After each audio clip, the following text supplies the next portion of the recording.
There are more than 400,000 NCAA student athletes. NCAA on campus is their story. On this edition of NCAA on Campus, we head to the home of the Catamounts.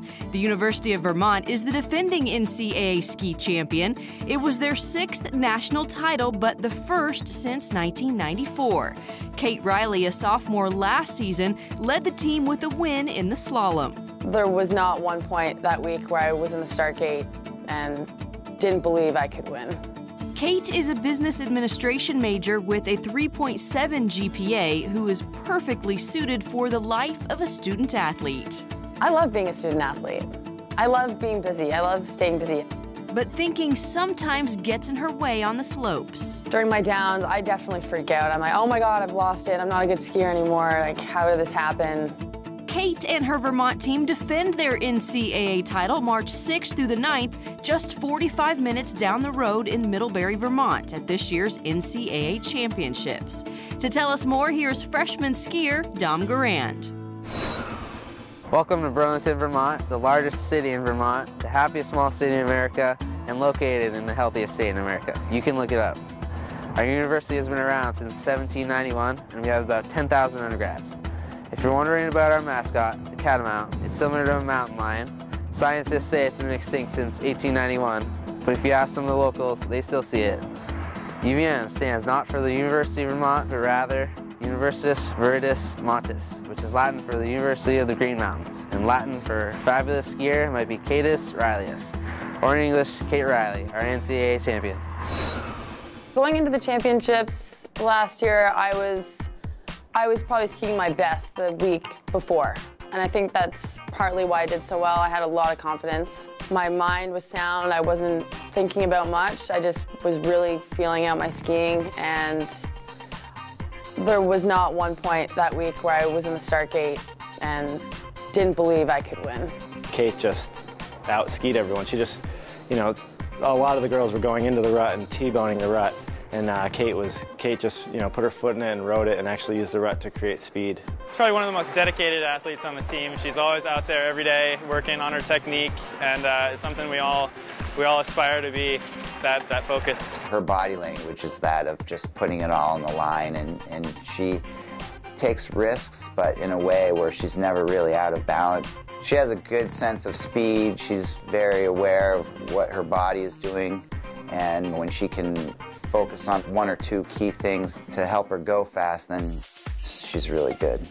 They talk a lot about focus on the slopes. Thinking can sometimes get in the way of a skier, and Kate is a thinker.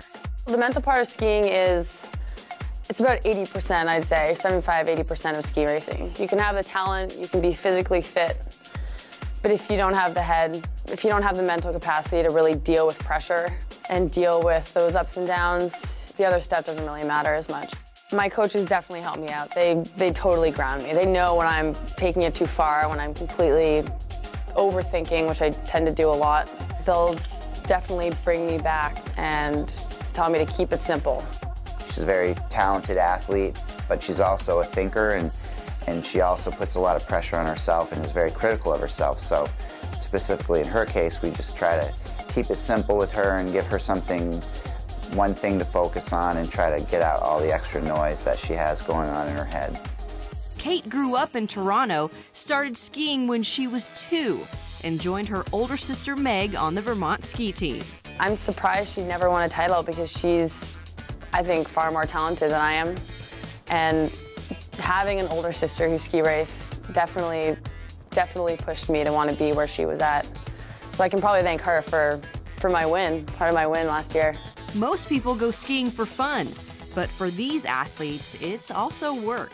It's not always a party every day on the slopes. It takes a lot of work. We train a lot. We do a lot of lifting, a lot of back squats and cleans, etc. But also we do cross training. We play a lot of hockey. When I'm playing hockey, I can feel it's the same muscle groups. You're always working your quads and your speed, and it's a lot of coordination also, like passing, and it's actually really hilarious seeing skiers try and play hockey. Kate works just as hard in the classroom. I know I'm not one of those people who can just, you know, kind of study a little bit and then walk into an exam and do really well. I need to put in a lot of work and really try my hardest to get the grades I want. And that involves sometimes like really late nights, especially after skiing all day when you're really tired. It really is very difficult to do that. Sometimes we'll have to wake up early before training and study.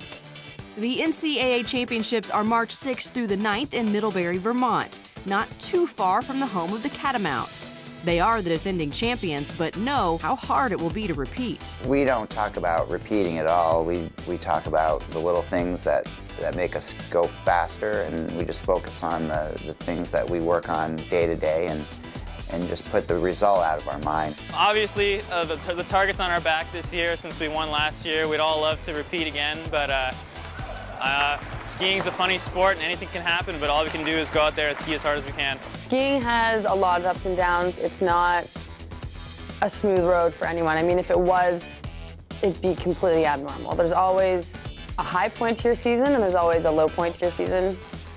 And I think you hope that low point comes a little sooner so that by the time Nationals rolls around, you're back onto your high point. What it comes down to, you really need to think about yourself first. Like if you ski well, if everyone's thinking that they need to ski well, then as a team, we're bound to do well together. Good luck to Kate and the Catamounts and to all the NCAA schools competing in the championships. You can follow the action at ncaa.com. Thanks for watching NCAA on Campus.